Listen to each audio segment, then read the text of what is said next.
Hi everyone! Welcome back to my channel, and for today's video guys, nandito tayo sa Amadeo East-West Road. So tayo is nag-motor po tayo going to this one. Ayan guys.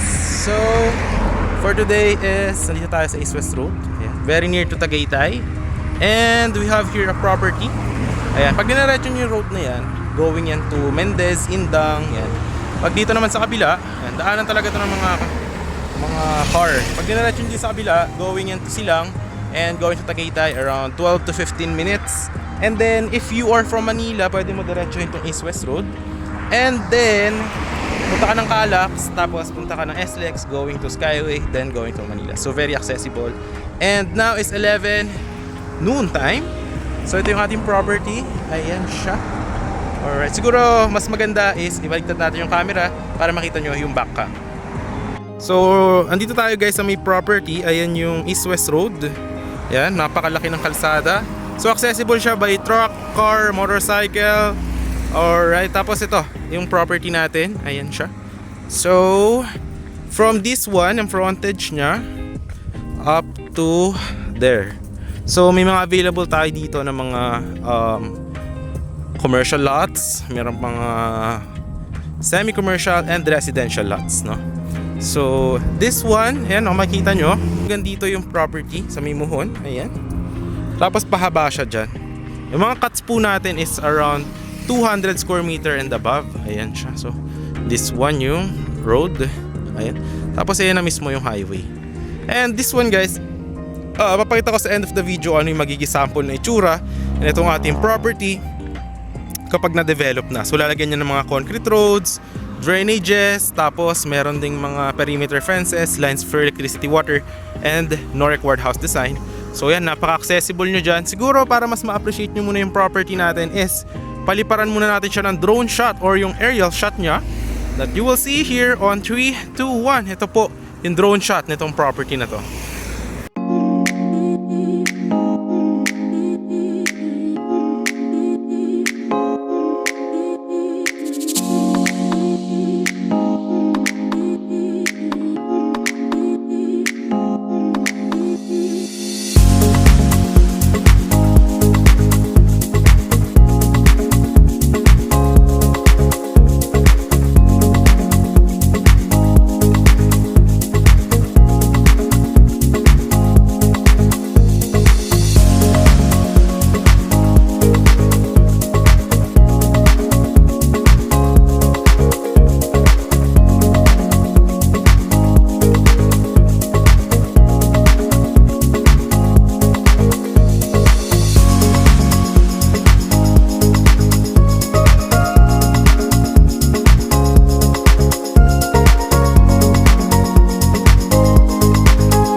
Guys, nakita nyo naman yung ating drone shot ng property. So napakaganda po, no? Maaliwalas. Ngayon nga guys is 11:10 AM and napakaganda ng weather dito. Hindi po siya mainit. And then at the same time, hindi rin siya binabaha dahil this property is 300 meters above sea level. Sa Tagaytay po is around 400 to 500 meters above sea level. So ayan guys, napaka-accessible and ayan na siya, mataba rin yung lupa. If mahilig ka mag-plantito or plantita is perfect na perfect to para sa'yo. It's free transfer of title and so ayan siya. But for now, ipapakita ko naman sa inyo kung ano ba yung magiging sample na itsura nitong ating property after development, no? Kapag matapos siya. So bigyan ko kayo ng mga sample natin mga project na tapos na. Dito lang din sa Tagaytay, no? Dito lang din sa may Tagaytay, Silang, dito rin sa Amadeo, Mendez. Yung pakita natin dito sa video na to.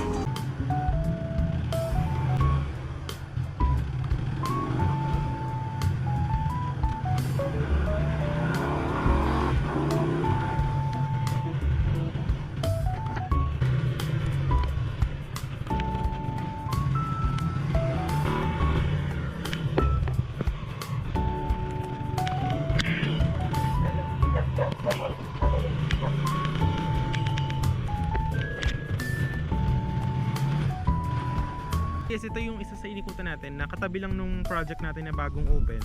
So ganito rin yung magiging itsura property after development. So yung sinasabi ko sa inyo, may mga concrete roads. Tapos yan, any house design, pwede rin na parang mini farm, ganyan.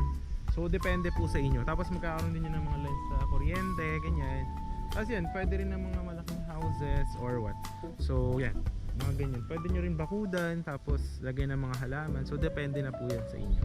So yan, actually dito, katabi niya lang din yung project namin na yun, na bagong bukas. So dito is yung mga client na kumuha dati, yan, natapos na kasi yung development dito. So yan, dito na sila nakatira. So actually mga ano lang to, mga actually 7 minutes to Tagaytay. Yung sa property kanina, mga 10 minutes. Kasi mga 3 minutes from the property going to this one. So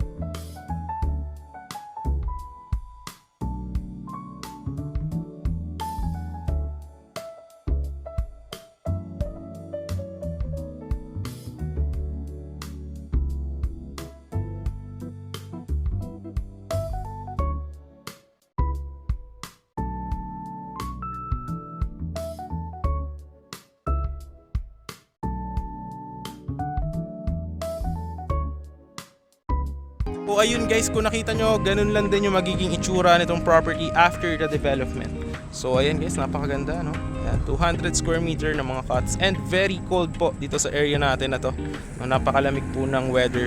And kapag gagabi is, ano rin siya, nag-fog din po dito. So no record house design siya. It's free transfer of title po siya. And yun guys, if interested kayo, ayan, meron dito mga 200 cots. May mga commercial lot. Ibig sabihin ng commercial lot is nandito sa tabi mismo ng highway. Semi-commercial is nandun sa likod. Residential is nandun sa likod. So ganun siya. Pag commercial lot, tulad nito mga nasa highway, pwede ka magtayo ng business, di ba? Sa future. Kasi napakaraming dumadaan dito. Ayan o, mapapansin. So marami po nadaan dito ng mga sasakyan. So kung bala kang magtayo ng business sa future, and then maganda yung commercial lot yung kunin mo. But if you want just yung leisure or parang vacation lot lang, is I suggest you just get the residential lot. So yun guys, maraming salamat sa panonood. I hope you do want this one. Actually like this one, kindly hit yung thumbs up, like natin yung ating video, and share nyo rin to other people na naghahanap ng lupa malapit sa Tagaytay. And once again guys, this is John Crich, and I hope to see you in the next vlogs, and thanks for watching. God bless po sa lahat. Bye bye.